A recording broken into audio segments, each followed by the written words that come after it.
வணக்கம் DPK tax. கோயம்புத்தூரோட உணவு அடையாளமாக 55 ஆண்டுகளாக இருக்கிற ஒரு உணவகத்தை பற்றி தான் நம்ம இந்த வீடியோவில் பார்க்க போகிறோம்.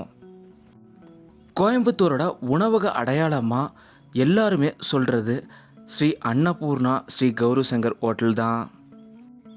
இந்த ஹோட்டல் 1959ஆம் ஆண்டு தாமோதரசாமி, ரங்கசாமி, ராமசாமி, லட்சுமணன்னு 4 சகோதரர்களால் தொடங்கப்பட்டுச்சு. கோயம்புத்தூரில் இருக்க கெனடி தியேட்டருக்கு எதிரில் ஒரு சின்ன பெட்டிக்கடை போல் ஒரு ஹோட்டலை தான் இவங்க 4 பேரும் சேர்ந்து தொடங்கியிருக்காங்க.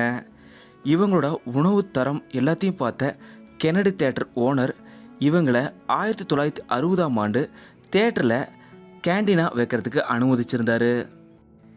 கெனடி தியேட்டர் கேண்டீனில் 1960ஆம் ஆண்டு இவங்க போட்ட கீரை வடை, ஃபில்டர் காஃபிலாம் ரொம்ப ஃபேமஸ் ஆச்சு. அந்த சமயத்திலேயே 1962ஆம் ஆண்டு சென்ட்ரல் தியேட்டரில் இவங்களுக்கு ஒரு கேண்டீன் ஆரம்பிக்கிறதுக்கான வாய்ப்பு கிடைச்சிது.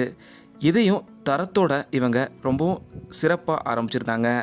இதுக்கப்புறம் ஆர்எஸ்புரத்தில் ஒரு பேக்கரியும் ஸ்டார்ட் பண்ணியிருந்தாங்க. இப்படி சின்ன சின்னதாக கடைகளை தொடங்கின இவங்களுக்கு முதன் முறையாக 1968ஆம் ஆண்டு ஸ்ரீ அன்னபூர்ணான்ற ஒரு ரெஸ்டாரண்ட்டை இவங்க தொடங்கினாங்க.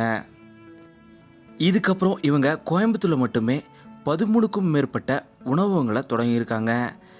இவங்களை பொறுத்த வரைக்கும் இவங்க 1500 பணியாளர்களை இப்போது வேலைக்கு வச்சுருக்காங்க.